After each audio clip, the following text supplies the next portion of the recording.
Mezze Penne Pasta.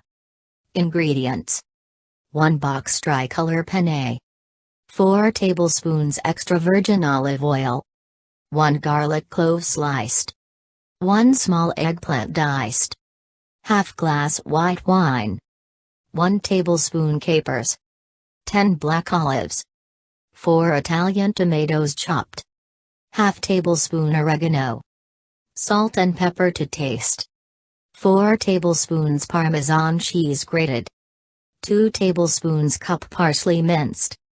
Directions: heat the olive oil in a skillet and sweat the garlic for 1 minute over low heat, then add the eggplant and cook for 5 minutes at medium or medium-high.